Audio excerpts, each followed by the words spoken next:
We need to keep in mind 4 keys to having peace in the midst of the storm. Mark chapter 4, beginning at verse 35. And the same day when the even was come, he saith unto them, Let us pass over unto the other side. And when they had sent away the multitude, they took him even as he was in the ship, and there was also with him other little ships. And there arose a great storm of wind, and the waves beat into the ship, so that it was now full.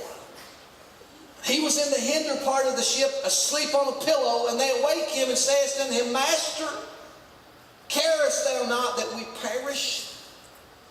And he arose and rebuked the wind and said unto the sea, Peace, be still. And the wind ceased, and there was a great calm. And he said unto them, Why are you so fearful? How is it that you have no faith?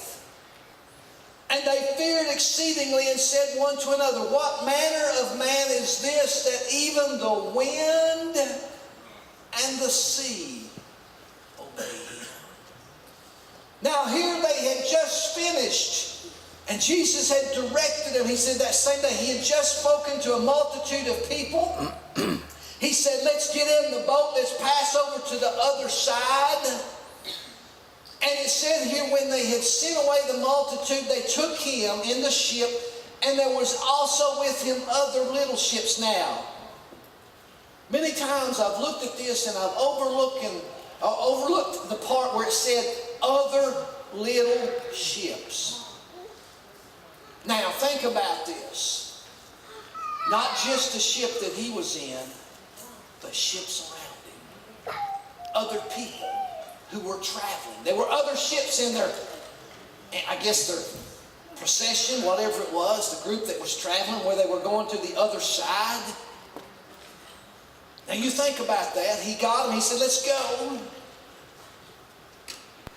And the first thing that we need to do here, to have peace in the midst of the storm, the first key is this: trust in the Word of God. Verse 35, he says, Okay, guys, this is what we're going to do. We're going to pass over, we're going to get in the boat, we're going to take off, go to the other side. Now, in that day and time, there was no way of determining the weather. You know, today it's sophisticated. Dennis and Charlotte just got back from a cruise. And those of you that have ever cruised, you know, me and Phelps, we went one time. We really enjoyed it. We had a wonderful time. Friday night of the cruise was a bad experience for the preacher. That's when the wind started violently blowing, and I lost everything in my stomach. See, I was this brave guy that thought I trusted in the faith of Gerald. I said, I'll be fine on this boat. It was real good, calm. And you know, I'm a guy that gets motion sickness, put me on a tilt-a-whirl, and I could spew for the next 2 hours. So they give me some medicine. Here, take this. I got on, I said, I'll be fine. I'm doing good. I did for 4 days. Friday night hit. He heard my prayers. Oh, I was praying. But to get on the cruise ship nowadays, and they've got all the navigation in the world, they can look ahead, they can forecast, they radar, they sonar, they see all this stuff ahead of them, and they know if there's going to be rough seas. They'll even advise you, maybe this afternoon or in the morning, we're looking at a little bit, and they share that stuff with you on your television in your cabin. That's also where they tell you how deep the ocean is. And you look on there, and Phyllis loved it when I shared with her. I said, Guess what, honey? It's 5,000 foot deep right here.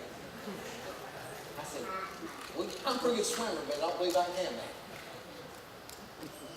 But the ships today have all the navigation in the world, and they can trust in that. They know if there's a storm coming, they won't pursue it.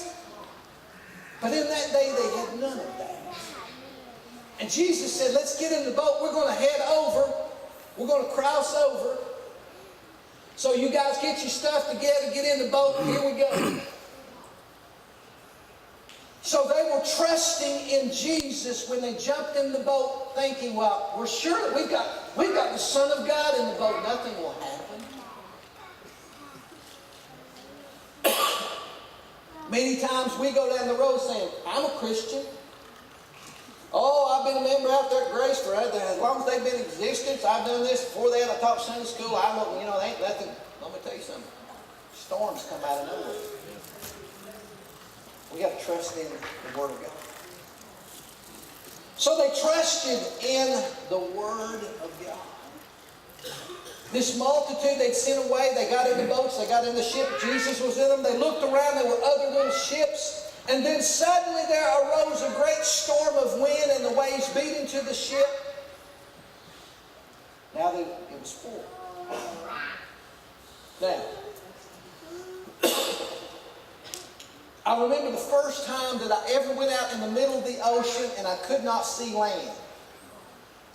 Anybody remember that? That's done that. I went on a fishing boat off the coast of South Carolina. They took us out and we could not see the land. I got a little scared. I got out there and I'm like, oh my goodness. I prayed. I started praying, Lord, don't let the captain die. If the guy who's driving the boat dies, I don't know how we're going to get back to land because none of the rest of us got a clue. I just say, looks good that way. I'd have us out in the middle of the Atlantic Ocean, run out of fuel. And we got out there and that boat, it began to rock up and down. Water got a little choppy. It wasn't no cruise ship either. Fishing boat. This fellow beside me was smoking a big old cigar. And we was fishing with squid meat. Anybody ever smelled squid meat? Yuck. It stinks. It's a cross between a green stink worm. Those hillbillies know what that is. And rotten chicken liver.